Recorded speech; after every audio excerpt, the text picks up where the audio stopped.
ॐ अज्ञानतिमिरान्धस्य ज्ञानाञ्जनशलाकया चक्षुरुन्मिलितं येन तस्मै श्रीगुरवे नमः।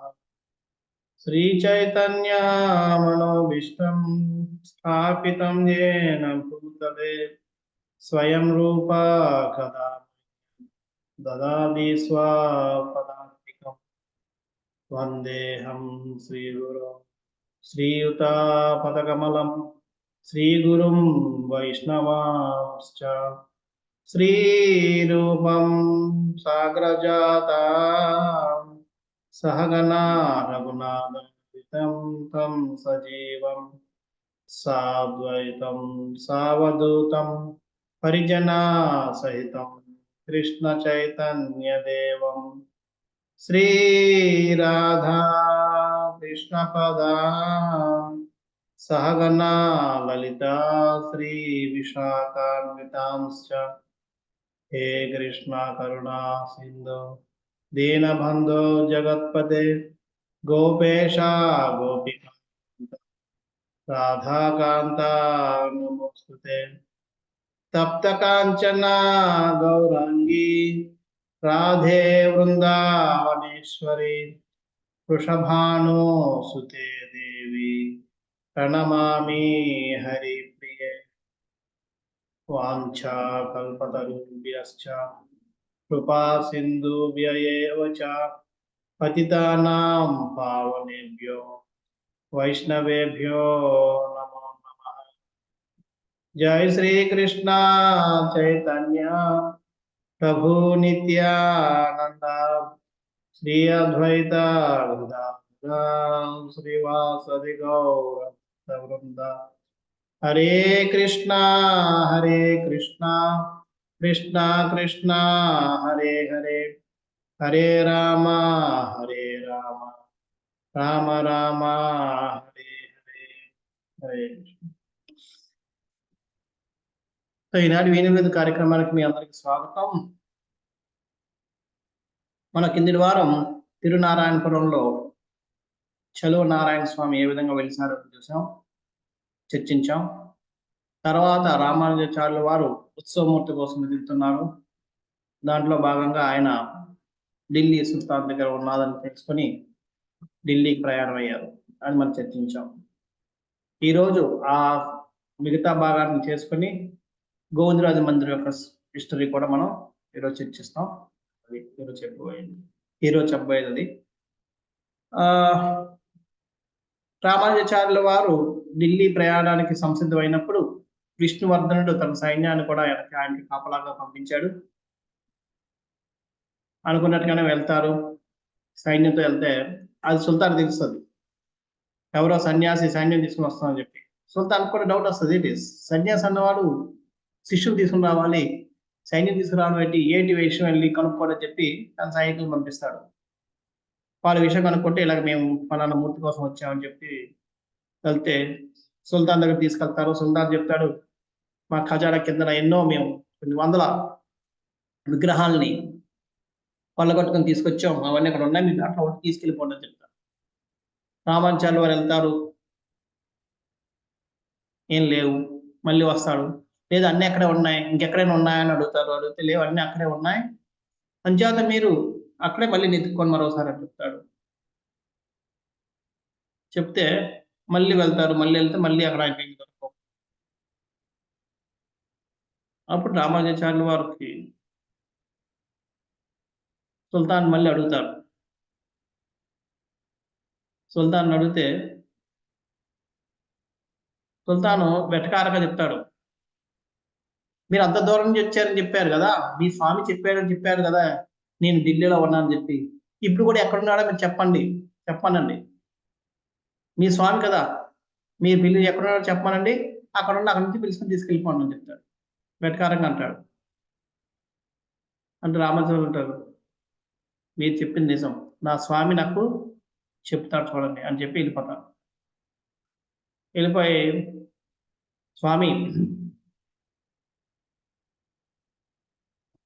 ఈరోజు నన్ను ఇంత దూరం ఇక్కడికి తీసుకొచ్చావు,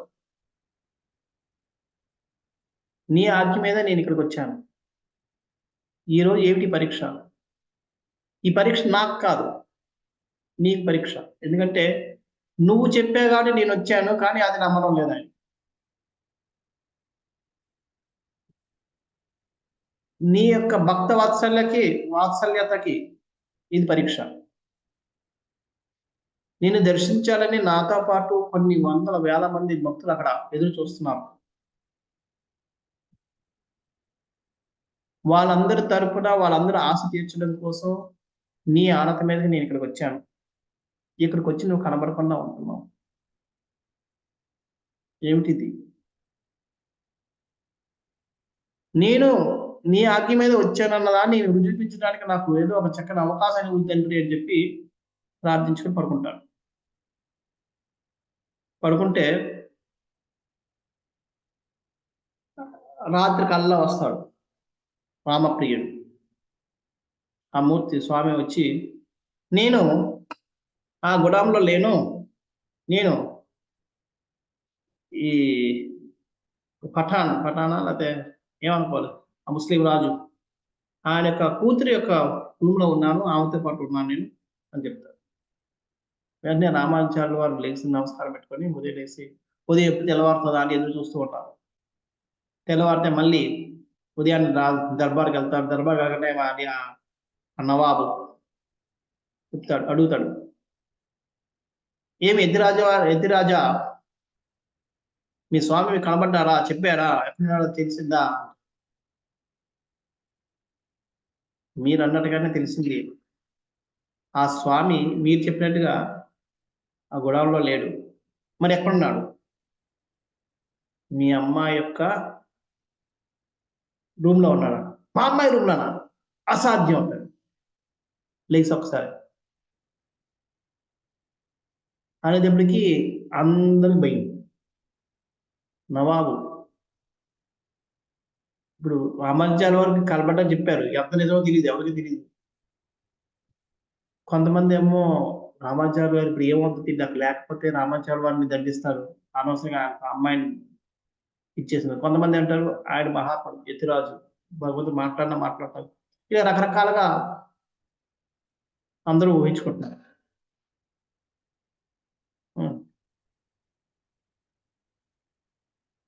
ఇంకా వెంటనే భటులు పిలుస్తాడు, వెళ్ళి లోపలికి వెళ్ళి మా అమ్మాయి దగ్గరికి వెళ్ళి చూసాడు అంటాడు. అనేది చూసేటప్పటికి అక్కడ రూమ్ లో ఒక విగ్రహం ఉంది. ఆ విగ్రహం అది ఈయన విగ్రహం కాదో తెలియదు, కానీ రాకుమారి గారి దగ్గర ఒక విగ్రహం అయితే ఉందండి అని చెప్పి వచ్చి చెప్తారు. ఉందా, పదండి వెళ్దాం అంటారు. అందరికి అక్కడ ఎవరైతే వైష్ణవులు ఉన్నారో వాళ్ళందరికీ ఆశ, రామానుజాచార్యులు గారు చెప్పిన దాంట్లో. కొంతమంది ఏమో అది కాకపోతే, ఈ విగ్రహం కాకపోతే రామానుజాచార్య గారు చాలా ఆపదలో ఉంటారు, ఆపదలో పడినట్టు అయిపోద్ది అని చెప్పి కొంతమంది. ఇలాగ మళ్ళీ కొంతమంది భయంతో, కొంత ఆనందంతో అనుకుంటున్నారు. కానీ రామానుజాచార్యులు గారు చాలా ధైర్యంగా, ఎటువంటి ఇది లేకుండా, అంటే సంకోచం లేకుండా, ఎటువంటి భయం లేకుండా, నిర్భయంగా ఇంత ముందు ఎలా ఉన్నారో అదే విధంగా ఆయన కూడా నడిచి వెళ్తాడు. వెళ్ళేటప్పటికి ఆ రాకుమారి తన విగ్రహాన్ని పట్టుకొని లాలించుకుంటూ చూసింది. రాకుమారి ఇలా పట్టుకొని ఉండేటప్పటికి రాకుమారి పక్కన విగ్రహం ఉండేటప్పటికి సడన్ గా ఈ నవాబుకి తన పుత్రిక తన భర్తతోటి సరసాలు ఆడుతున్నట్టు అనిపించింది. ఆ అందం, ఆ విగ్రహంలో ఉన్న అందం ఒకటి ఆకర్షించుకొని ఒక్కసారి అనిపించింది. మళ్ళీ తర్వాత ఏంటి ఆలోచన, అది కాదు, వాళ్ళకి అసాధ్యం, హిందూ దాన్ని అసాధ్యం అనుకుంటాడు. అనుకుని అప్పుడు రామానుజాచార్య వారిని అడుగుతారు, ఇదేనా మీ స్వామి విగ్రహం? రామానుజాచార్య, ఇదే నా విగ్రహం, ఇదే ఆ విగ్రహం. అయితే తీసుకెళ్ళిపోంటారు. తీసుకెళ్ళడానికి వెళ్ళకంటే ఆగన్నట్టు అంత రాకుమారి. నేనేమో ఇదంటది వెనక పెట్టుకుంటా. నా స్వామి నా స్వామిని విడిచి నేను ఉండలేను. అలాగే ఆ స్వామి కూడా నన్ను విడిచి ఉండలేడు. ఇన్ని రోజులు ఎంతో అల్లారు ముద్దుగా ఎంతో ప్రేమగా చూసుకుంటున్నా ఈ రోజు నేను ఇవ్వలేనంటాడు. అప్పుడు తండ్రి అంటాడు, అలా కాదమ్మా, మన దగ్గర ఇంకా చాలా విగ్రహాలు ఉన్నాయి. నీకు వేరే విగ్రహం ఏదైనా తీసుకురా, ఈ విగ్రహం వదిలే, ఈ విగ్రహం నీకు ఎందుకు కావాలి, నీకు కావాల్సిన విగ్రహం తీసుకుంటాడు. నాకు ఆ విగ్రహాలన్నీ వద్దు, ఈ విగ్రహమే కావాలంటాడు అంటది ఆమె. అది కాబట్టి తల్లి మనం విగ్రహాలను చేయకూడదు, మనకి విగ్రహాలు ఏటా ఉండవు, నువ్వు మనకి చేయకూడదు ఇచ్చేటాడు. అవన్నీ నాకు తెలియదు, ఈయన నాకు ప్రాణనాథుడు, ఈయన లేకుండా నేను ఒక క్షణం కూడా వదిలేను. ఈయన తీసుకెళ్ళిపోతున్నారన్న ఆలోచన నాకు పిచ్చుద్దాన్ని చేసేస్తుంది, నేను భరించలేకపోతున్నాను అని చెప్పి ఏడమ.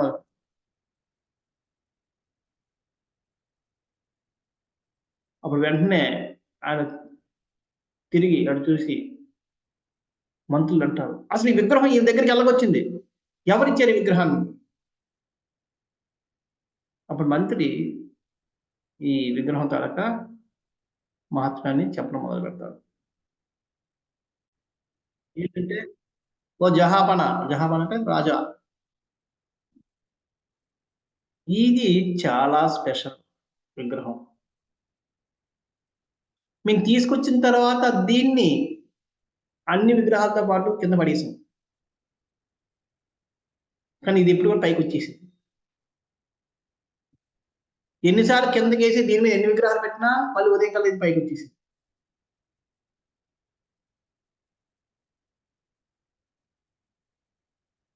దానికోసం మీరు చర్చిస్తున్న ప్రతిసారి కూడా ఈ రాకుమార్తె వింటూ ఉండేది, మీ రాజపుత్రిక వింటూ ఉండేది.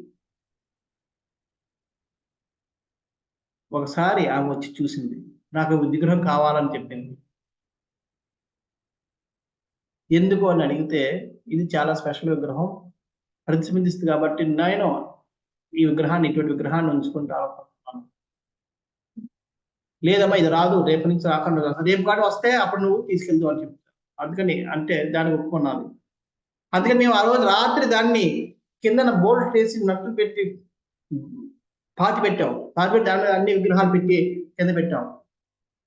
కానీ సరే దాన్ని అంతా తెంపుకొని మళ్ళీ పైకి వచ్చేసి మేమేం చేయాలో తెలియక రాకుమారి కోరిక మీదకి దాన్ని ఇవ్వాల్సి వచ్చింది. ఆ రోజు నుంచి రామకుమారి ఈ విగ్రహంతో ఎంతో ప్రేమలాలతో, ఆమెకి మొత్తం సర్వస్వం ఈ విగ్రహం అయిపోయింది. ఉదయం నుంచి పడుకునే వరకు ఆయనకి సేవ చేయడంలోనే ఉంది. ఆమె ముస్తాబు చేయడం, ఆయనకి ముస్తాబు చేయడం, ఆయన స్నానం చేయించడం, ఆయన భోజనం పెట్టడం, ఇది చేయడం, అది అంత లోకం అంతా ఆమెకి అదే, ఇంకెవరు లేరు అంటాడు. అది విని కొద్దిగా ఇంత ప్రేమలో ఉన్నదాన్ని నేను బాధ పెట్టగలను అని కొద్దిగా సాఫ్ట్ అవుతాడు. అని వెళ్ళి చెప్తాడు, అమ్మా ఇన్ని రోజులు చేసేవి కదా, ఇది చాలులే, ఆయిందట, ఇచ్చేయవచ్చు కదా, మరి వాళ్ళు కూడా చేసుకొని కొంతసేపు, కొన్ని రోజులు కావస్తే మళ్ళీ తీసుకొస్తాను అని నచ్చజెప్పడానికి, అంటే ఆ విధంగా నచ్చజెప్పడానికి చూస్తాడు, చెప్తాడు. లేదు, నా స్వామిని వదిలి నేను ఒక క్షణం కూడా నేను ఉంటున్నాను. నా స్వామి ఈ రోజు ఇక్కడి నుంచి వెళ్ళిపోతే ఆ మరుక్షణమే నేను ప్రాణాలు కూడా విడిచిపెట్టేస్తాను అంటాడు. అనేటప్పటికి ఇంకా కూతురికి ఏం చేసుకుంటుందని భయం మీద అంటాడు. వచ్చి, రామానుజ మీరు విన్నారు కదా, మీ విగ్రహాన్ని తీసుకెళ్ళడానికి నాకు ఎటువంటి అభ్యంతరం లేదు, కానీ నా కూతురు ఆ విగ్రహాన్ని విడిచి ఉండలేనని చెప్తుంది. అంచేత నేను ఆమెను బాధ పెట్టి నేను విగ్రహాన్ని ఇవ్వలేను. మీరు మీరన్నారుగా, మీ స్వామి మీరు పిలిస్తే వస్తారని చెప్పారు, మీరు కావలసి తీసుకోండి అని చెప్తాను. అనగానే ఈమె ఏం చేస్తుందంటే,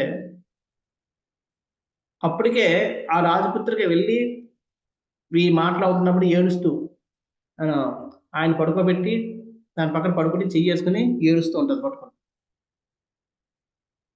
స్వామి నేను తీసుకెళ్ళిపోతారట, నన్ను విడిచి వెళ్ళిపోతావా? నేను ఇన్ని రోజులు ఏనాడు కూడా పొరపాటును కూడా నువ్వు నన్ను విడిచిపెడతావని ఆలోచించలేదు. ఈరోజు ఇంత వైపరీత్యం ఎలాగొచ్చింది? ఎందుకు నన్ను విడిచి వెళ్ళిపోతున్నావు? నేనేం తప్పు చేశాను నీకు? నీకేమి తప్పు చేశాను అని చెప్పి ఏడుస్తుంది. రామానుజాచార్యులు వారు చూసి అంటారు, రాజా నువ్వు చెప్పింది కరెక్టే. మా స్వామి నేను పిలిస్తే వస్తాడు, వస్తే తీసుకెళ్ళిపోమంటావా అంటాడు. మీ స్వామి అన్నాగా పిలిస్తే వస్తాడు, వస్తే తీసుకెళ్ళిపోండి అంతే. అప్పుడు ఒకసారి రామానుజాచార్యులు వారు మనసులో రంగనాథుణ్ణి, చెలువు నారాయణ స్వామిని ప్రార్థించి కళ్ళిప్పి తీక్షణంగా చూస్తాడు. చూసి ఓ రామప్రియ అని ఫస్ట్ మొట్టమొదటి పిలుస్తాడు. సంపత్ కుమార, సెల్వ పిల్ల రా, నిన్ను తీసుకెళ్ళడానికి నీ అనుమతి మీదకే నేను ఇక్కడికి వచ్చాను. నీ కోసం అక్కడ ఎంతమంది జనాలు భక్తి కోట్లు అందరూ ఎదురు చూస్తున్నారు. వాళ్ళ సేవలు కూడా అందుకోవడానికి రావయ్యా నువ్వు. ఎందుకు ఇన్ని రోజులు, ఎందుకు ఇంకా మారం చేస్తున్నావు? వెళ్దాం, టైం అయిపోతుంది. వాళ్ళందరూ ఎంతో అంటే కళ్ళల్లో దీపాలు పెట్టుకుని ఎదురు చూస్తున్నారు నీ రాక కోసం, దయచేసి రా అంటారు అని కళ్ళు అన్ని ప్రార్థన చేసేటప్పటికి అక్కడ ఉన్న పడుకున్న విగ్రహం లెగుస్తుంది. ఈమె కూడా రాజపుత్రి కూడా ఆశ్చర్యపోతుంది, ఏంటిది అని. అంతే, అక్కడి నుంచి నడవడం మొదలుపెట్టింది. అందరూ జయధ్వనులు చేస్తున్నారు భక్తులు. దానికి రామానుజాచార్యులు వారు కళ్ళు చూశారు. చూసేటప్పటికి ఏంటి స్వామి వస్తున్నాడు. అంతే, చేతులన్నీ తప్పుతాడు. రా రామప్రియ రా అంటాడు. అనగానే ఆ విగ్రహం నడుచుకుంటూ వచ్చి రామానుజాచార్యులు ఒళ్ళో కూర్చొని పడుతుంది. రామానుజాచార్యులు గారు చూస్తారు, స్వామి కూడా రామానుజాచార్యులు చూస్తారు. వాళ్ళిద్దరూ కళ్ళల్లో కళ్ళు కలుపుకొని ఏడుస్తున్నారు. రామానుజాచార్యులు వారు ఆనంద బాష్పాలో లేకపోతే స్వామి ఆ రోజు ప్రహ్లాదుని మాట నిజం చేయడానికి స్తంభంలోంచి వచ్చారు. ఇదే విధంగా ఈరోజు ఈ దీనిని మాట నిలపడం కోసం నడిచొచ్చాం. చాలు, నాకు ఇది, నా జీవితం ధన్యమైంది అని చెప్తాడు. ఆ రాకుమార్తె కొంచెం షాక్ లో ఉంది, ఏంటి విగ్రహం అడ్డం ఏంటి ఇదని చెప్పి. ఆ తేరుకునే లోపు ఇంక రామానుజాచార్యులు వారు విగ్రహాన్ని పట్టుకుని పరిగెడు పదనని చెప్పి అని వెళ్ళిపోయాడు. అప్పటికి తేరుకొని వచ్చి ఇంక ఆట మొదలు పెడుతుంది. నేను వదలలేను, నాకు ఇప్పుడు ఆ విగ్రహం కావాలి, తీసుకొస్తానా లేదంటే నేను చనిపోతాను చెప్పి ఇంకా ఆట మొదలు పెడుతుంది. తిండి లేదు, తిప్పలు లేదు, ఇంకా ఏమి తినకుండా పడుకుని ఏడుస్తూనే కూర్చుంది. ఈ సుల్తాన్ నవాబు ఎంత నచ్చ చెప్పినా కావడం లేదు, తినడం లేదు. నాకు తీసుకురాకపోతే నేను చనిపోతాను, నాకు చనిపోయే వరకు ఇంక తిండి అయితే నా స్వామి నా దగ్గర రావాలి, లేదు నేను నా శరీరం మీరు వెళ్ళిపోవాలి, రెండిట్లో ఏదో జరుగుతుందని చెప్తాను. ఆమె యొక్క స్థితి చూసి ఏం చేయాలి తోచక వెంటనే మళ్ళీ తన సైనికులు పిలిచి ఎక్కడున్నా ఆ విగ్రహాన్ని మళ్ళీ తీసుకుని వెనక్కి తీసుకురండి అని చెప్తాడు. ఆ రామానుజాలు పట్టుకుని విగ్రహాన్ని నేను తీసుకుని వెనకరాను. ఇంకే సైనికులు బయలుదేరారు. రామానుజాచార్యుల వారికి వీళ్ళు నడిచి ఎంత అవుతారు, కొంత దూరం వెళ్ళాక వాళ్ళకి గుర్రం సౌండ్ వస్తుంది, శబ్దాలు పరిగెట్ట మొదలు పెట్టారు. పరిగెడుతూ ఒక చోట కొండ తెగ జాతి వాళ్ళు ఉంటే వాళ్ళు గూడెంకి వెళ్తారు. ఆ పరిగెడుతూ వాళ్ళందరూ ఆ గూడెం వాళ్ళందరూ బాణాలు పెట్టుకొని రెడీ అయిపోతారు, ఎవరో అటాక్ వచ్చారు. కానీ ఇక్కడ ఈ స్వాములు చూసేటప్పటికి ఏమిటని చెప్పి అడిగితే చెప్తారు, రామానుజాచార్యులు ఇలాగనగా అందరూ ఉన్నారు, ఇలాగైంది, ఇలా విగ్రహం తీసుకెళ్ళడానికి వస్తున్నారు అని చెప్పి మమ్మల్ని రక్షించినట్టే. అలాగా స్వామి, మీరు చింత పెట్టద్దు, ఈ తుప్పల్లో దాక్కోండి, మీ అన్ని చూసుకుంటాం అని చెప్తారు. అనగానే వాళ్ళు దాక్కుంటారు. ఈ సైనికులు వస్తారు. ఓ ఇక్కడ ఎవరైనా స్వాములు ఎవరైనా వచ్చారా అంటాడు. అంటే ఆ కొండ జాతికి చెందిన వాళ్ళ యొక్క నాయకుడు అంటాడు, భలే వాళ్ళవయ్యా, మేము కొండ జాతి వాళ్ళం, మా దగ్గరికి స్వాములు ఎందుకు వస్తారు, బ్రాహ్మణులు మా దగ్గరికి వస్తారా, మీ నీచులు అనగానే ఆ సుల్తాన్ అదే సుల్తాన్ యొక్క సైనికులు మేము అంత కూడా ఆలోచించలేదు, వాళ్ళు రాని దగ్గర కదా అని చెప్పుకొని వెళ్ళిపోతారు. అప్పుడు రామాచార్య బయటకు వచ్చాక అంటారు, మీరు ఈ స్వామిని రక్షించారు కాబట్టి మీకు ఖచ్చితంగా ఏదో ఒక ఇది చేస్తాను, ఈ స్వామిని ఆరాధించే అవకాశాన్ని మీ అందరికీ ఇస్తామంటాడు. అంటే వాళ్ళు అంటారు, స్వామి అది ఎలా సాధ్యం, మేము అంటరాని వాళ్ళం, మేము మందిరంలోకి రావడానికి లేదంట. లేదు, ఇక్కడ జాతితో సంబంధం లేదు, మీరు స్వామి మీద ప్రేమ కొద్దీ స్వామికి సేవ చేసి స్వామిని రక్షించారు, అంచేత మీకు పూజ చేసే అవకాశం నేను కల్పిస్తాను అంటే అది మహాభాగ్యం అని చెప్పి కొంత దూరం వాళ్ళందరూ ఆయనకి సహాయంగా అంటే ఎస్కార్ట్ గా రక్షణగా వెళ్ళి కొంత దూరం వెళ్ళినట్టు వదిలేస్తారు.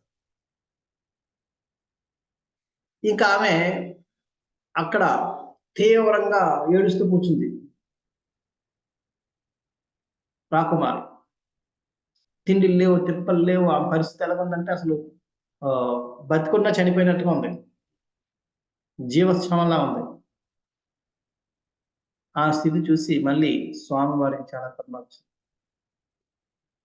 ఇక్కడ రామానుజాచార్యుల వారికి స్వప్నాలు మళ్ళీ కనబడతారు. కనబడి, ఆచార్య, నాకు ఆ నాచియార్, బీబీ నాచియార్ అంటే ఆ రాకుమార్తెకి ఇచ్చి నాకు వివాహం చేయండి అని చెప్తారు. ఇప్పుడే వెళ్ళి వివాహం చేయండి అని చెప్తారు.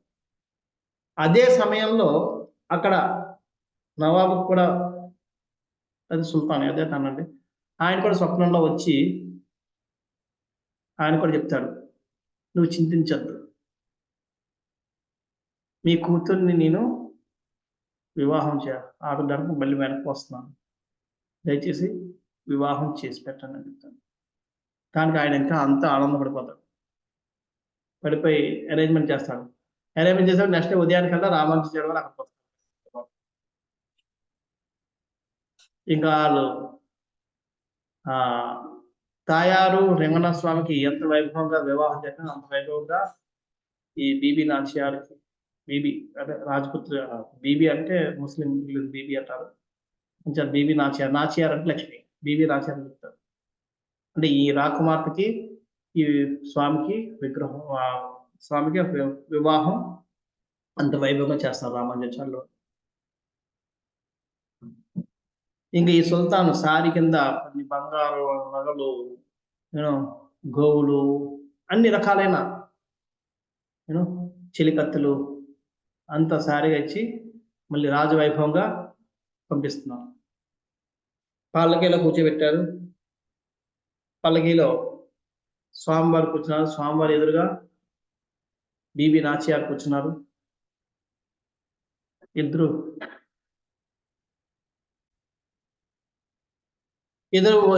ఎదురుగా కూర్చొని పల్లకీలో వస్తున్నారు. ముందు వాయిద్యాలు వెళ్తున్నాయి. వాయిద్యాలకు ముందు రామానుజాచార్యుల వారు నడుస్తున్నారు. వాళ్ళతో పాటు వెనకాతల ఈసారి పట్టుకున్న సైనికులు అందరూ వస్తున్నారు. వైభవంగా వస్తున్నారు. ఈ రాకుమార్తె స్వామివారిని చూసుకుని మురిసిపోతుంది, ఆనందపడిపోతుంది.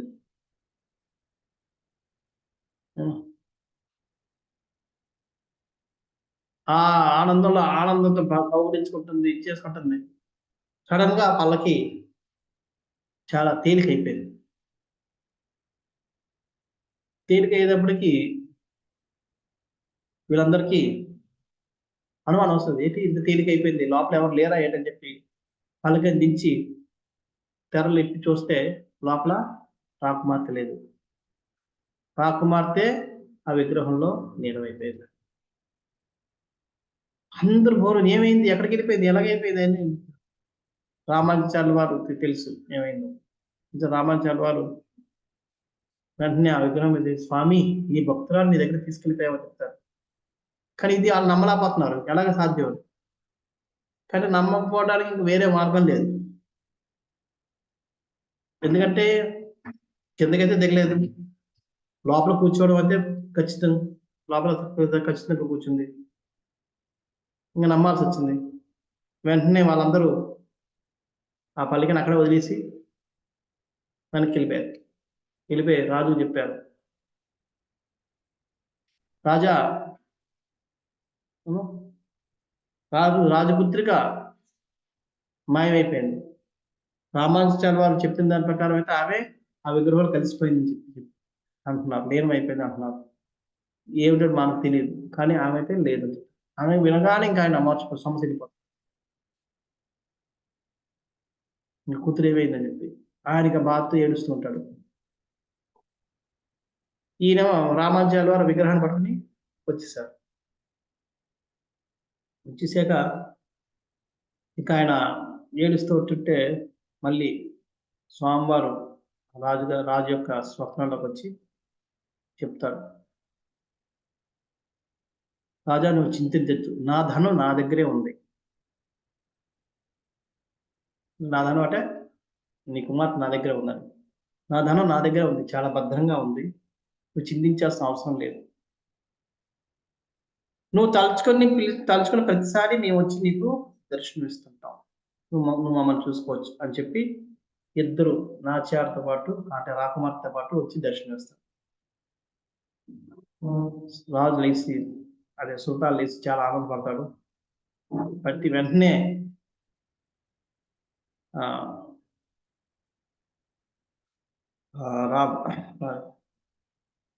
ఆమెకి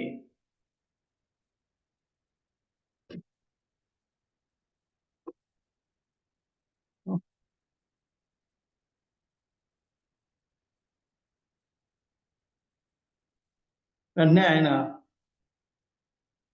రామానుజాచార్య వారికి మెసేజ్ పంపిస్తారు, మీరు నా అల్లుడైన సెల్వ పిల్లాన్ని తీసుకుని వెళ్ళిపోయారు, దాంతోపాటు నా కుమార్తె కూడా ఆయనతో పాటు వెళ్ళిపోయింది. ఆమె లేకపోయినా సరే ఈ స్వామి మా అల్లుడని చెప్పడానికి ఈయన ఢిల్లీ రాకుమార్తె యొక్క భర్త అని చెప్పడానికి ఏదో ఒకటి చెయ్యండి అని చెప్తారు. అందుకనే రామప్రియ లక్ష్మీదేవి పేరు బీబీ నాచ్యార్ అని పిలుస్తారు. యాక్చువల్గా లక్ష్మీదేవి పక్కన ఉంటుంది, కానీ బీబీ నాచ్యార్ అని చెప్పి ఆ రామ విగ్రహం కింద చిన్న లక్ష్మీదేవి బొమ్మ ఉంటుంది పాదాల దగ్గర. ఆమె పేరు యాక్చువల్గా బీబీ నాచ్యార్, బీబీ ఈ రాకుమార్తె అన్నమాట. ఈ విధంగా బీబీ నాచ్యార్ అని చెప్పి లక్ష్మీదేవి పేరు పెట్టడం ద్వారా ఈయన రామప్రియుడు ఢిల్లీ సుల్తాన్ రాకుమార్తె యొక్క భర్త అని తెలియజేస్తూ రామానుజాచార్యుడు అక్కడ ఉత్సవమూర్తిని ప్రతిష్ఠ చేశారు. సో ఈ విధంగా చలువ నారాయణ ప్లస్ రామప్రియ ఇద్దరు వస్తారు. ఇది యాక్చువల్గా ఈ విగ్రహం సత్యయుగంలో సనత్ కుమారులు ప్రతిష్ఠించి ఈ ఇప్పుడు ఎక్కడైతే తిరునారాయణపురం అదే మేలుకొట్ట అంటాం, ఇప్పుడు ప్రజెంట్ పేరు మేలుకొట్ట, అక్కడ ఆయన పూజించారు. నారాయణ రూపంలో కాబట్టి అప్పుడు అందుకని ఈ పర్వతం పేరు నారాయణాద్రి అని పేరు పెట్టి పిలిచేవారు. త్రేతాయుగంలో దత్తాత్రేయ తన 4 వేదాలని శిష్యుడిగా చేసుకుని అక్కడికి వచ్చి వేద పఠనం అన్ని చేయడం మొదలుపెట్టాడు. వేద పఠనం చేయడం వల్ల చేస్తూ ఈ స్వామివారిని కొలిచాడు. రాముడు కూడా వచ్చాడు, రాముడు కూడా తెలుసుకున్నాడు. రాముడికి ఈ విగ్రహం అంటే చాలా ఇష్టం, అందుకని దీని పేరు రామప్రియ అని వచ్చింది. అంతా ఆకర్షణ అయ్యి చాలా సార్లు వచ్చేవాడు. అందుకనే మేలుకొట్టలో కూడా అక్కడ ఇది భానుగంగా అని ఒకటి ఉంటుంది ప్రదేశం, అక్కడికి వచ్చాడు రాముడు వచ్చాడు కాబట్టి వచ్చి దర్శనం చేసుకుంటాడు. అందుకని అక్కడ బాణంతో కొట్టి నీళ్లు తాగుతాడు. అంటే బాణగంగ అక్కడ కూడా ఉంది. బాణగంగ బాణం వేసి గంగదేవిని పిలిపించుకుంటాడు రాముడు. సో ఈ విధంగా అక్కడికి రాముడికి ఎంతో ఆకర్షితుడైపోయి చాలా ఆకర్షితుడైపోతాడు కాబట్టి దీని పేరు రామప్రియ అని కూడా వచ్చింది. అంచేత అప్పుడు దీన్ని వేదాద్రి అని పేరు పెట్టేవాడు, పేరు పెట్టి పిలిచేవాడు. ఎందుకని దత్తాత్రేయుడు అక్కడ వేద పఠనం చేశాడు కాబట్టి, వేదాధ్యాయుడు కూడా చేయడం చేశాడు కాబట్టి. అలాగే ద్వాపరయుగం వచ్చేటప్పటికి కృష్ణ భగవాన్ కూడా వచ్చి దీన్ని దర్శించుకొని పూజించాడు. అంచేత దీన్ని యాదాద్రి అని పేరు పెట్టారు, పేరు పిలిచేవారు అక్కడి నుంచి. లేదా యాదగిరి అని కూడా పేరు పెట్టి పిలిచేవారు. కలియుగం వచ్చేటప్పటికి ఇప్పుడు రామానుజాచార్యులు వారు కోట లాంటి మంచి పెద్ద మందిరం కట్టిస్తారు. తర్వాత మందిరం కట్టిస్తారు దీనికి. రామానుజాచార్యులు వారు విష్ణువర్ధన్లో కాకుండా ఈ దేవరాయల యొక్క వాసు పేరు విష్ణువర్ధన్ కట్టిస్తారు. గోవిందరాజులు వేరే కట్టిస్తారు. విష్ణువర్ధన్ తోటి కట్టించి మందిరం మంచి కోట లాంటి కట్టుదట్టమైన మందిరం కట్టిస్తారు కాబట్టి మేలుకోట అని చెప్పి దీని పేరు వచ్చింది. ఈ విధంగా మేలుకోట అనేది రామానుజాచార్యులు ప్రతిష్ఠించి వచ్చిన పేరు. ఇదిగా సత్యయుగంలో దీన్ని నారాయణాద్రి, త్రేతాయుగంలో వేదాద్రి, ద్వాపరయుగంలో యాదాద్రి లేదా యాదగిరి, ఇప్పుడు మేలుకోట అని పేరులో మొదలుపెట్టారు. ఇది ఈ విధంగా ఈ చెరువు నారాయణ స్వామి వారి యొక్క చరిత్ర. అక్కడి నుంచి ఇక్కడ రామానుజాచార్యుల వారు ఇక్కడ ఉండడం మొదలుపెట్టారు. ఈయన్ని ఆరాధిస్తూ అట్లా కాలం గడుపుతున్నారు మేలుకొట్టేలో. ఈ లోపు అక్కడ కులోత్తుంగుడు రామానుజాచార్యుల వారిని వెతకడం మాత్రం ఆగలేదు. ఆయన కోసం వెతుకుతూనే ఉన్నాడు. రోజు రోజుకి ఆయన దొరకకపోవడంతో అసహనపరుడు అయిపోతున్నాడు. అసహాయపరుడు అయిపోయి ఆయన యొక్క అరాచకాలు చాలా పెరిగిపోతూ ఉన్నాయి. ఆయనకి అరాచకాలకి ఎంతో మంది వైష్ణవులు బలి అయిపోయారు. వాళ్ళ ప్రాణాన్ని విడిచిపెట్టాల్సి వచ్చింది. ఎన్నో మందిరాలు ధ్వంసం అయిపోయాయి. ఎన్నో విగ్రహాలను నాశనం చేశాడు. అలా చేసుకుంటూ ఆయన యొక్క వైపరీత్యానికి ఎంతో మంది బలి అయిపోయారు. ఎన్నో మందిరాలు పాడైపోయారు. లాస్ట్కి దక్షిణ భారతదేశంలోనే అతి పెద్ద మందిరమైన చిదంబరాన్ని కొల్లగొట్టాలని చెప్పి వచ్చి నిర్ణయించుకున్నాడు. అది అక్కడున్న పూజారికి తెలిసింది. వాళ్ళందరికీ ఒక్కసారి ఇంత పెద్ద మందిరాన్ని ఇచ్చేస్తారని చెప్పి, అంతే ఇంకా నెక్స్ట్ డే మరుసటి రోజు వస్తాడు అని చెప్పేటప్పటికీ ఇంకా మరుసటి రోజు నెక్స్ట్ డే ఉదయాన్నే వచ్చేస్తున్నారు దండయాత్ర అనేప్పటికీ ఇంకా అప్పటికప్పుడు ఏం చేయాలని అర్థం అవడం. అందరూ ప్రార్థిస్తున్నారు, ఏడుస్తున్నారు. పూజారులందరూ స్వామివారి ముందు రాత్రంతా కూర్చుని ఏడుస్తారు. అక్కడ ఒక దేవకన్య ఉండేది, ఆమె పేరు తిల్య.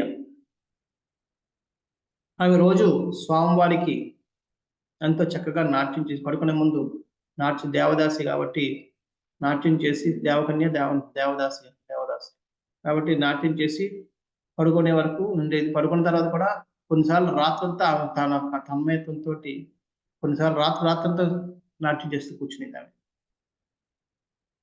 ఆమె వార్త వినేటప్పటికీ ఆమెకి ఇంకా ప్రాణం పోయినంత అయిపోయింది. ఎందుకంటే ఆమెకి గోవిందరాజుల మీద ఎంత ప్రేమ ఉండేది. అంటే ఆ చిదంబరం మందిరంలో ఉన్న గోవిందరాజు స్వామి వారి పేరు. గోవిందరాజుకు ఉన్న ప్రేమ అటువంటి ఎలాగైనా రక్షించుకోవాలి, నా స్వామిని రక్షించుకుంటాను, దానికి అవసరం నా ప్రాణాలైనా నేను విడిచిపెడతానని చెప్పి అనుకుంటారు. నిర్ణయం తీసుకుంటారు. వెంటనే వెళ్ళి అక్కడ పూజారి దగ్గరికి వెళ్తాడు. స్వాములు మీరు ఎందుకు అంత బాధపడుతున్నారు? మీరు వెళ్ళిపోండి, విగ్రహం పట్టుకుని వెళ్ళిపోండి. ఎక్కడికి వెళ్ళిపోమంటావు అమ్మా అంటారు. ఎక్కడికి వెళ్తారు నాకు తెలియదు, ఎక్కడికి చోటుకి వెళ్ళిపోండి. మేము వెళ్ళినా ఎంత పరిగెట్టగలం, వాళ్ళ గుర్రాలు వేస్తారు. వాళ్ళ గుర్రాలు వారు రాకుండా అడ్డడానికి నేను ఉంటాను. నా కంటంలో ప్రాణం ఉన్నంత వరకు వాళ్ళు ఎవరు కూడా ఇది దాటి వెళ్ళలేరు. అలా చూస్తాం. మీరు వెళ్ళండి, ప్రయత్నించిన తర్వాత భగవంతుడి నిర్ణయం, మీరు ప్రయత్నం చేయండి, వెళ్ళండి, ఇప్పుడే వెళ్ళిపోండి అని చెప్తారు. ఎలాగిపోమంటారు? ముందు నుంచి వాళ్ళు వస్తున్నారంట, వెనకాల నుంచి వెళ్ళిపోండి. అంతే వాళ్ళు విగ్రహం పట్టుకొని. విగ్రహం అంటే మనకి ఇక్కడ మనం అందరం మూలమూర్తి అంటే పెద్ద విగ్రహానికి మనం ఇచ్చేస్తాం. కానీ యాక్చువల్‌గా నిజానికి నిజమైన విగ్రహం ఏంటంటే ఉత్సవమూర్తి నిజమైన విగ్రహం. ఇంచేత ఉత్సవమూర్తి వచ్చిన తర్వాత ఎక్కడైనా సరే విగ్రహాలు దొరికాయి అంటే ఉత్సవమూర్తులు దొరికితే దాన్ని బట్టి మూలమూర్తిని తయారు చేస్తారు. అంటే వీళ్ళు విగ్రహం పట్టుకొని వెళ్ళిపోయారంటే మూలమూర్తిని కాదు. మూలమూర్తి అలాగే ఉంటారు. అంటే మెయిన్ విగ్రహం అలాగే ఉంటది. ఉత్సవమూర్తిని పట్టుకొని వెళ్ళిపోయారు. అంచేత శ్రీ సాంప్రదాయంలో మూలమూర్తి కంటే ఉత్సవమూర్తికి ఎక్కువ ఆరాధన జరుగుతుంది. ఎక్కువ నమ్ముతారు. మూలమూర్తిని పెద్దగా ఎవరు నమ్మరు. ఎవరు పెద్దగా పూజించరు. పెద్ద పట్టించుకోరు. అంటే ఉన్నారు దర్శనం అంతే తప్ప మెయిన్ వాళ్ళకి ప్రాణంతా ఆ ఉత్సవమూర్తి మీద ఉంటుంది. సో ఉత్సవమూర్తి పట్టుకొని వెళ్ళిపోతున్నారు. వాళ్ళు వెళ్ళిపోయారు. ఒక అరగంటలో సైన్యంలో లోపలికి వచ్చేసారు. పరిగెడుతున్నారు. లోపలికి వెళ్తున్నారు. అని చెప్పి గోల చేసుకుని లోపలికి వెళ్తున్నారు. ఈమె వెంటనే కళ్ళు మూసుకుంది. కాళ్ళు గజ్జలు కట్టుకొని కళ్ళు మూసుకుని గోవిందరాజు స్మరిస్తూ కాళ్ళు గజ్జలు చింగ్ చింగ్ చింగ్ అని కొట్టింది. అంతే. ఆ అరుచుకుంటూ లోపలికి దూరిన వాళ్ళందరూ వెనక్కి తిరిగి చూడడం మొదలుపెట్టారు. ఈ మామూలుగానే సహజంగానే చాలా అందం తిల్య. ఆమె నవ్వుతే ఆ పళ్ళు ముత్యాల్లా కనబడుతున్నాయట. ఆ నవ్వుకి ఆమెకు అందానికి అందరూ ఆకర్షణైపోయి ఆగిపోయారు లోపలికెళ్ళడం. అది చూసి ఇంకా ఆమె పాట పాడటం మొదలుపెట్టింది. గోవిందరాజుల వారిని సైన్య సేవలో పాడే పాటే పాడుతుంది. గోవిందరాజుని పొగుడుతూ. ఆ పాట పాడేటప్పటికి వీళ్ళు మొత్తం వెనకాల ముందు తల్ల తిప్పారు. మొత్తం తిరిగిపోయారు వాళ్ళందరూ. తిరిగిపోయి వింటున్నారు. ఇంక ఈమె నాట్యం చేయడం మొదలుపెట్టింది. కాళ్ళు, చేతులు, భంగిమలన్నీ చేస్తుంది. ఒక్కొక్కరు అబ్బా! ఏమి భంగిమ, ఏమి ఇది, అబ్బా! ఏం చూస్తుంది, ఏం చూపు, నన్నే చూస్తుంది, నన్ను చూసి నవ్వింది, ఇది చూసి నవ్వింది. అందరూ చుట్టూ కూర్చునిపోయారు. కులతమ్ముడు కూడా కూర్చునిపోయి తిలకిస్తున్నాడు. పాట అయిపోయింది. అయిపోయేటప్పటికి కులతమ్ముడు ఎవరమ్మా నువ్వు? ఏం పేరు నీ పేరు? ఏం ఏం చేస్తావు? నా పేరు తిల్య అంటాడు. నేను ఇక్కడ స్వామివారికి నాట్యం ఇచ్చేస్తుంటాం. ఆయనకి ఎంత బాగా పాడుతున్నావు, మరో పాట పాడవు. ఏమనుకుంటది ఇది దైవ సంకల్పం. ఈయన ఇక్కడితో ఆపమంటాడేమో అనుకున్నాను. స్వాములు ఇంకా ఎక్కడికి ఎంత దూరం వెళ్ళి ఉంటారు. నేను ఇక్కడ ఆపేస్తే వీళ్ళు వెళ్ళి వాళ్ళు పట్టించుకుంటారు. అంతే నా మూర్తిని నేను కాపాడాలి. మళ్ళీ పాడతాను చెప్పి మరొక పాట పాడతాను. మళ్ళీ నాట్యం చేయడం. అది అయిపోయిన తర్వాత మళ్ళీ వన్స్ మోర్ అంటారు కొంతమంది. ఇంకొక పాట అలా పాడుతూనే ఉంది. పాడుతుంది, నాట్యం వేస్తుంది, డాన్స్ వేస్తుంది. ఇంకా ఊపు అందుకుంటుంది. ఇంకా జనాలు కొంతమంది దాంతో ఇంకా ఈమె వేస్తుంది, ఈమెతో పాటు వాళ్ళు కూడా డాన్స్ వేయడం మొదలు పెట్టారు. ఈ కులత్తమ్మడు కూడా మర్చిపోయి ఆ ధాన్యంలో ఆలేసిన డాన్స్ కి ఈ వేసిన డాన్స్ చూసుకుంటూ వాళ్ళు నవ్వుకుంటూ ఆనందంలో మునిగిపోయారు. ఈవెన్ డాన్స్ వేస్తుంది ఎంతసేపు ఇక 2 గంటలు, 3 గంటలు, 4 గంటలు అలాగా కంటిన్యూగా 6 గంటల సేపు డాన్స్ చేస్తుంది. ఇంకా అక్కడి నుంచి శరీరం మొత్తం చెమట పడుతుంది. శరీరం మొత్తం పట్టు విడిపోతున్నాయి. ఓపిక నశించింది. నీరసం వస్తుంది. అయినా సరే ఆపకూడదు. వీళ్ళంత వరకు స్వామిని నేను కాపాడుకోవడానికి వాళ్ళు ఎంత దూరం వెళ్ళగలదో అంత దూరం వరకు నేను వీళ్ళని ఇక్కడ ఆపాలి అనుకుంటూ ఇంకా ఆమె వాళ్ళనుకుంటూ ఇంకా ఆగకుండా ఓపిక లేకపోయినా కాళ్ళు ఎక్కడ వేయాలో అక్కడ పడడం లేదు, పక్కన పడుతున్నాయి, చేతులు లెగడం లేదు, పూర్తిగా భంగ్యం పూర్తిగా రావడం లేదు. అయినా సరే ఆపకుండా స్లో అవుతుంది. నోట్లోంచి మాట రావడం లేదు. అలా తగ్గుతూ ఇంకా వచ్చాక కింద పడిపోయింది. అప్పటికే శరీరం మొత్తం బట్టలన్నీ తడిసిపోయి చెమటకి. గోవిందా అని చెప్పి పడిపోయింది. ఆ అరుపు ఒక్కసారి పడిపోయింది. ఏమైంది పడుకు చూడని చెప్పి నీళ్ళు తీసుకొచ్చి లేపండి అని చెప్తాడు. లేపాలా?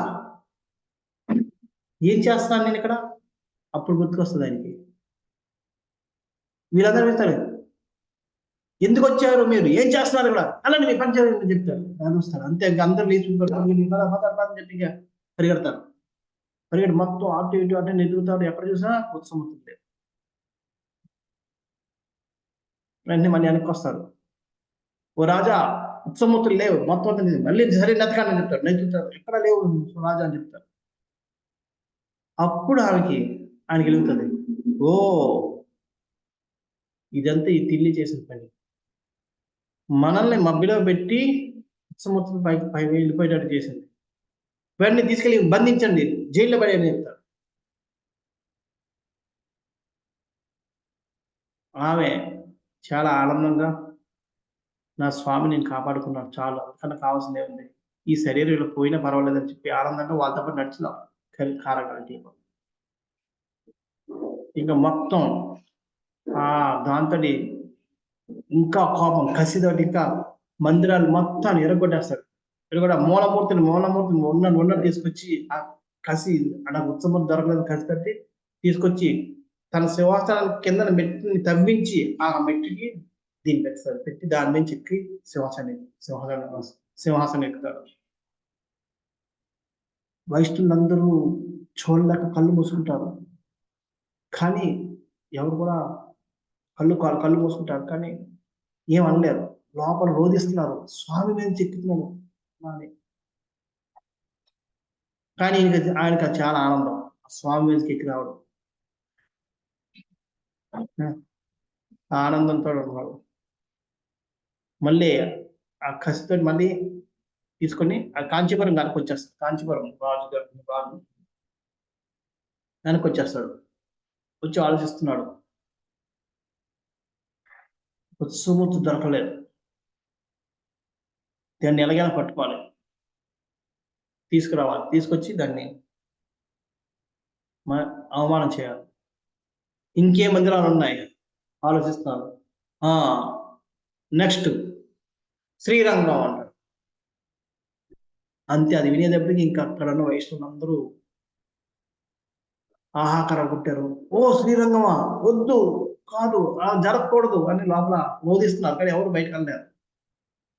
రంగనాథ ఏదో చేయని చెప్పి అంటాడు. కాంచీపురం నుంచి రేపు మనం బయలుదేరుతున్నాం శ్రీరంగానికి అని చెప్పి రాత్రి పడుకుంటాడు. ఎందుకనో ఆ రోజు నిద్ర రావడం లేదు, నిద్ర పడడం లేదు. నెమ్మదిగా తనకి ఏదో శరీరంలో ఏదో నొప్పి వస్తుంది. అలా నెమ్మదిగా కంఠంలో నొప్పి వస్తుంది. కంఠం చాలా విపరీతమైన నొప్పి వస్తుంది. అది ఏదో లోపల ఏదో పెరిగిపోయి కంఠాన్ని చీల్చేస్తున్నట్టు అనిపిస్తుంది. ఇంకా బాధ తట్టుకోలేక అని చెప్పి గట్టిగా కేకేశాడు. అంతే, పరిగెట్టుకు వచ్చాడు. వచ్చేటప్పటికి భటులంతా పరిగెట్టుకు వచ్చారు. చూస్తే నొప్పి అని చెప్పి అంటున్నాడు. అంటే వెంటనే పరిగెట్టుకెళ్ళి రాజవైద్యులు తీసుకుని వచ్చారు. రాజవైద్యులు పరిగెట్టుకు వచ్చారు. వచ్చి అన్ని రకాల పరీక్షలు చేశారు, అన్నీ చేశారు. చేసి వాళ్ళు చెప్పారు, తృణం అంటే క్యాన్సర్ అని చెప్పారు. క్యాన్సర్ తృణం అవుతుంది, అంచేత ఇది వస్తుంది, క్యాన్సర్ అని చెప్తారు. ఇప్పుడు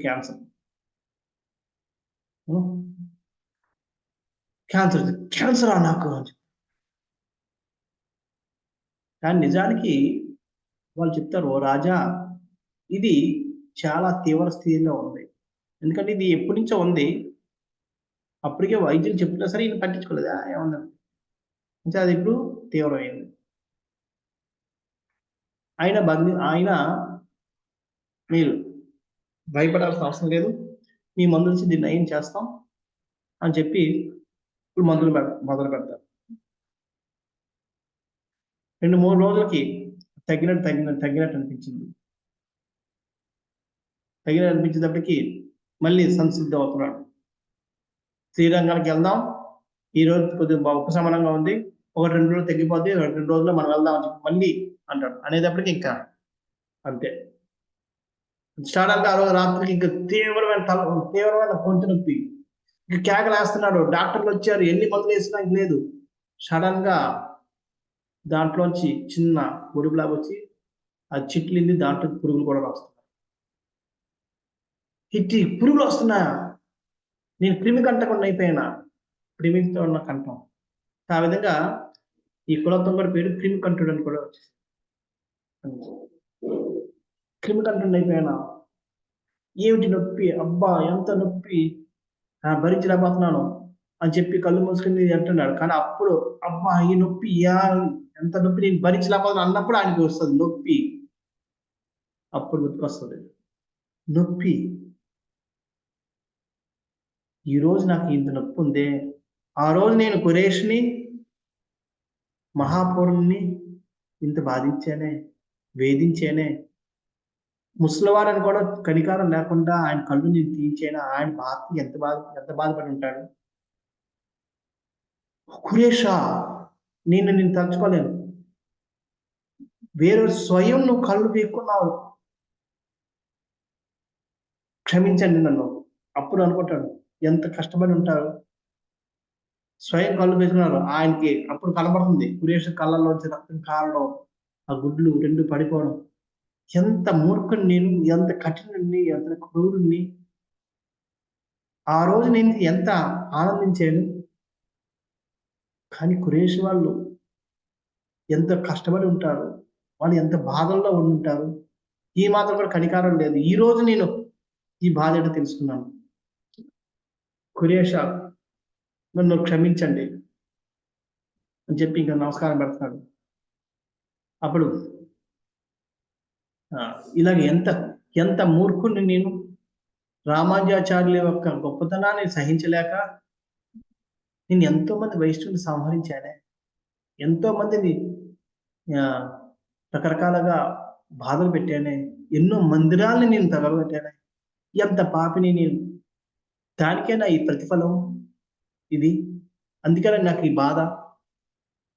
ప్రాయశ్చిత్తపడుతున్నాడు. ఓ రామానుజ, క్షమించండి, నా వల్ల మీకు ఎన్ని కష్టాలు, ఎక్కడున్నారో ఏటో అని చెప్పి ఎన్ని బాధలు పడుతున్నారో నా వల్ల, నన్ను క్షమించండి, నా మీద కృప చూపించండి అని చెప్పి రామానుజాచార్యులను కూడా క్షమాపణ అడుగుతున్నాడు. కురేష, నాకు తెలుసు మీరు నన్ను క్షమించమని అడగడానికి కూడా నాకు అర్హత లేదు. కానీ ఈరోజు నాకు ఈ క్రిమికంటుడిగా పడుతున్న బాధ వల్ల నేను మీరు ఎంత బాధపడి ఉంటారో నేను అర్థం చేసుకుంటున్నాను. మీరు క్షమించినా క్షమించకపోయినా క్షమాపణ నేను అడుగుతున్నాను. దయచేసి నాకు క్షమించండి అని చెప్పి చేస్తున్నాడు. ఈ గోవిందరాజు మందిరాన్ని నేను చేశాను, కుళ్ళగట్టాను, దాని ప్రతిఫలమా? ఆ గోవింద అని అప్పుడు మొట్టమొదటిసారిగా తన నోట నుంచి గోవిందని అంటాడు. అంతవరకు పేరు కూడా ఉచ్చరించేవాడు కాదు. గోవింద అనగానే అప్పుడు గుర్తుకొస్తుంది గోవింద అని తిల్లి కూడా పడిపోయింది.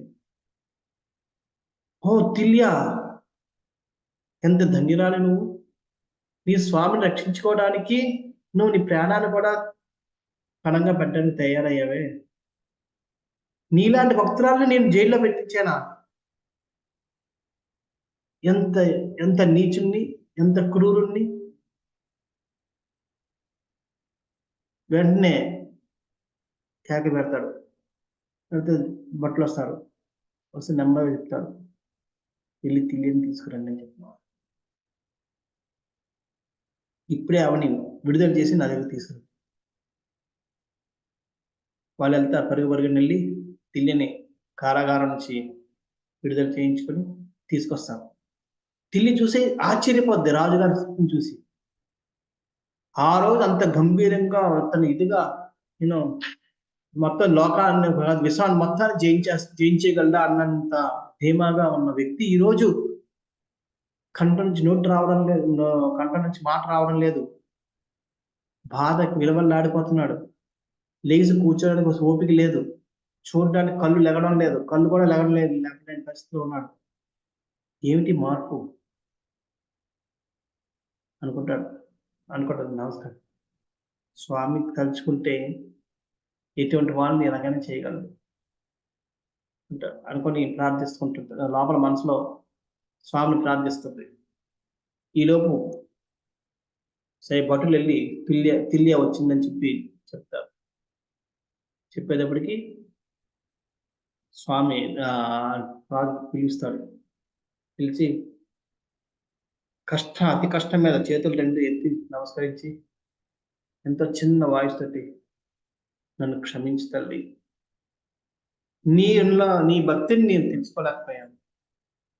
నువ్వు నీ స్వామి రక్షించుకోవడానికి నీ ప్రాణాన్ని కూడా లెక్క చేయకుండా నువ్వు ప్రాణానికి అడ్డు పెట్టి ప్రాణం పోయినా పర్వాలేదన్నతో అని ముందుకు వచ్చావే. నీలాంటి భక్తురాలు దర్శనం ఒకటి చాలు. నేను కురేషుని మహాపూరుల్ని అతి దారుణంగా అతి క్రూరంగా నేను బాధ పెట్టాను, హింసించాను. వాళ్ళు నేను క్షమాపణ అడగడానికి కూడా కలిసే భాగ్యం నాకు ఉన్నదేమో. అంతకాలం బతుకుతానని నమ్మకం కూడా లేదు. రామానుజాచార్య వారు పాపం ఎక్కడున్నారో ఏంటో తెలియదు. కనీసం నీకైనా క్షమాపణ చెప్పుకుందామని చెప్పేసి ఏది మరొక్కసారి ఆ పాట పాడుతూ డ్యాన్స్ అయ్యేవాళ్ళు అనేటప్పటికీ ఇంకా ఆమెకి కూడా వ్రణం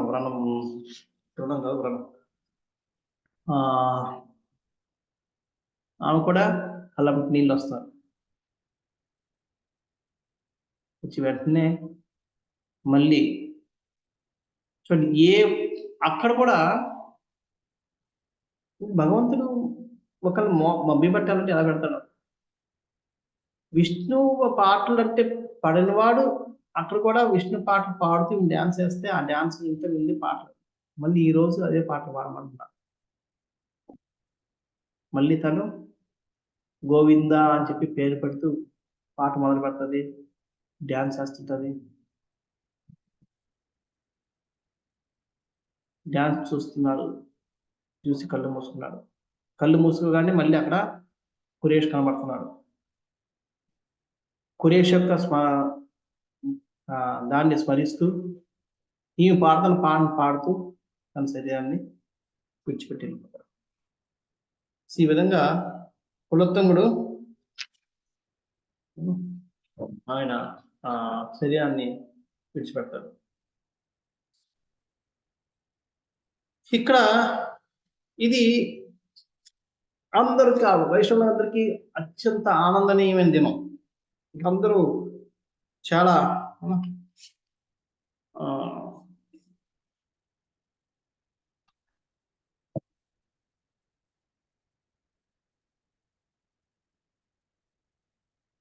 చాలా ఆనందంతో ఊరే కేరెదురు కొట్టారు.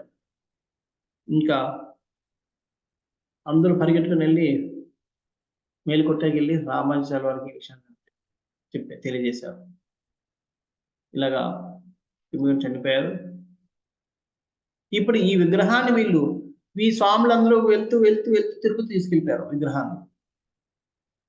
అప్పుడు అక్కడున్న అర్చకులు, అదే పూజారులు అందరూ వచ్చి, వైష్ణవులందరూ వచ్చి రామానుజాచార్యులను అడుగుతారు, మీరు దయచేసి తిరుపతి వచ్చి గోవిందరాజు విగ్రహాన్ని ప్రతిష్ఠించండి అని చెప్తారు.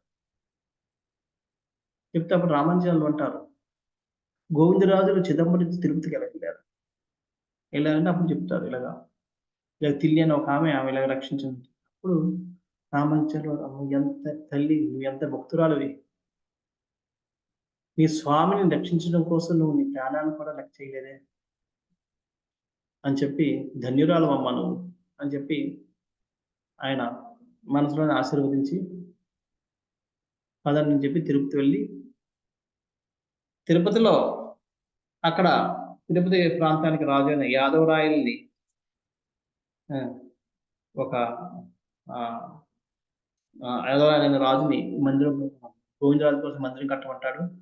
రాయవేలూరు అని చెప్పి ఒక ప్రదేశంలో మళ్ళీ గోవిందరాజు విగ్రహాన్ని చెక్కించి దాన్ని తీసుకొచ్చి తిరుపతిలో ప్రతిష్ఠించి, ఆ రోజు నుంచి అప్పుడు దీనంతటికీ గోవిందరాజు తన రావడానికి కారణం మూల కారకురాలైన తిల్య కాబట్టి ఈ రోజు నుంచి ఈ ఉత్సవమూర్తి పేరు తిల్య నారాయణ, తిల్య గోవిందరాజు అని చెప్పి పేరు పెట్టారు. సో ఆ విధంగా ఆమె పేరు చిరస్థాయిగా ఉండిపోయింది. అంచేది అక్కడ ఇప్పుడు మన తిరుపతిలోని గోవిందరాజు మందిరం యాక్చువల్గా చిదంబరంలో ఉండే విగ్రహం ఇక్కడికి వచ్చింది. ఆ గోవిందరాజు యొక్క ఆ విగ్రహంలో ఉన్న ఉత్సవమూర్తి పేరు తిల్య గోవిందరాజు. ఆ విధంగా స్వామి తిల్య యొక్క భక్తిని స్వీకరించాడు. తిల్య కూడా ధన్యురాలయ్యింది, శాశ్వతంగా ఆ పేరు నిలిచిపోయింది. ఇది ఈ విధంగా గోవిందరాజు స్వామి చిదంబరం నుంచి తిరుపతికి వచ్చారు. ఇది ఇక్కడ గోవిందరాజు చరిత్ర. ఇక్కడ కురేషు అడవుల్లో తిరుగుతున్నాడు, తిరుగుతూ తర్వాత మహాపూర్ణ వాళ్ళు చనిపోతారు. చనిపోయిన తర్వాత మహాపూర్ణ వాళ్ళి కూతురైన పుల్లాయత్తమ్మతో తీసుకొచ్చి వాళ్ళ యొక్క అందరి సహకారంతో ఇక్కడికి శ్రీరంగానికి వస్తాడు. ఇన్ని రోజులు శ్రీరంగం అంటే ఇది ఇక్కడ ఏదో జరుగుతుంది, ఇది ఈలో పక్క దేశం. ఇన్ని రోజులు ఆయన అదే అనుకుంటాడు, నేను శ్రీరంగం చేరలేనా, మళ్ళీ రామానుజాచార్యులు దర్శించలేను అనుకుంటూ వాళ్ళిద్దరిని తలుచుకుంటూ రంగనాథ స్వామిని, రామానుజాచార్యుల వారిని మనసులో స్మరిస్తూ కాలం జరుపుతున్నారు. తర్వాత దైవ నిర్ణయం ప్రకారం మహాపూర్ణ వారు చనిపోవడం, ఆ మెసేజ్ పుల్లాయత్తమ్మ దగ్గరికి వెళ్ళడం, ఆమె వచ్చి ఆయన అంత్యక్రియలు చేసి కురేష్ శ్రీరంగాన్ని తీసుకెళ్ళడం అన్ని జరుగుతాయి.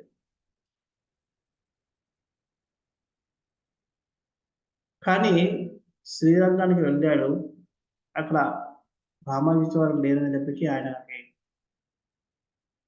ఏదో తెలియని లోటు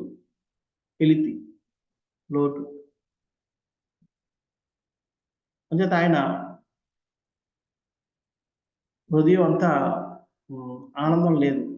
రామానుజాచార్యుల దర్శనం లేదు, రామానుజాచార్యులు లేరు అనేటప్పటికీ, దర్శనం లేదు, రామానుజాచార్యులు కూడా లేరు, చాలా విలువలాడుతుంది. ఒక పక్క మహాపూర్ణుని కోల్పోయాను, ఇంకో పక్క నా ఆచార్యులైన నా గురువైన రామానుజాచార్యుల వారిని కోల్పోయాను. ఎందుకు ఈ బతుకు, ఎందుకు శ్రీరంగంగా ఉండి ఏం చేయాలి, ఏమిటి అని ఒకటి బాధపడుతూ, అయినా సరే ఒకసారి రంగనాథ స్వామిని వీరు దర్శించి ఆయన యొక్క సేవలోనైనా కొద్దిగా ఉపశమనం కలుగుతుందేమని చెప్పి దర్శనంకి వెళ్దాం అనుకుంటాడు. తన పుత్రుడైన పరాశర వేదవ్యాసులు ఇద్దరిని, పరాశరుల్ని పిలిపించి వాళ్ళ సహాయంతో శ్రీరంగానికి వెళ్ళి దర్శనం చేస్తుందని చెప్పి రంగనాథ దర్శనంకి వెళ్దాం అనుకుంటాడు. అప్పుడు ఇది కులతం చనిపోలేదు, అంటే ఇది మధ్యలో అనమాట. మనం అక్కడ గేట్ దగ్గరికి వెళ్ళేటప్పటికి ఇక్కడ ఆపుతా, ఎవరు మీరు రామానుజాచార్యుల మనుషులు అయితే వాళ్ళకి ఆలయ ప్రవేశం లేదని చెప్తాడు.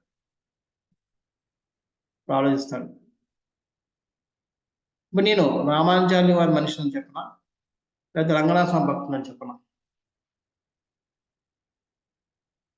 రామానుజాచార్య గారి మనిషిని కాదంటే రంగనాథ భక్తుని అయితే లోపల దర్శనం అవుతాడు.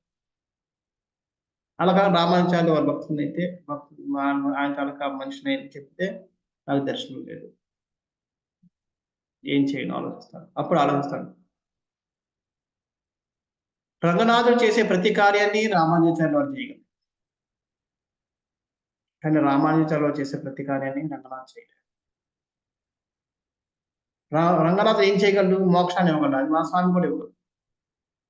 కానీ మా స్వామి చేసే చైత్య యాత్ర, దిగ్విజయ యాత్రని రంగనాథ స్వామి చేయలేరు.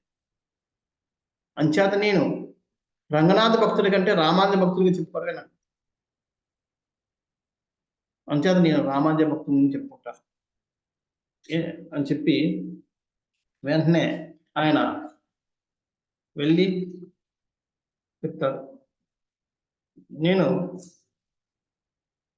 రామానుజాచార్యుల వారి భక్తుడిని అని చెప్తాను. నాకు రామానుజాచార్యులతో గుర్తింపు లేనప్పుడు ఆలయ ప్రవేశం కూడా నాకు అవసరం లేదు అని నిర్ణయించుకుని చెప్తారు. నేను రామానుజాచార్యుల భక్తుడిని. అయితే మీకు ప్రవేశం లేదని చెప్పి పంపించేస్తాను.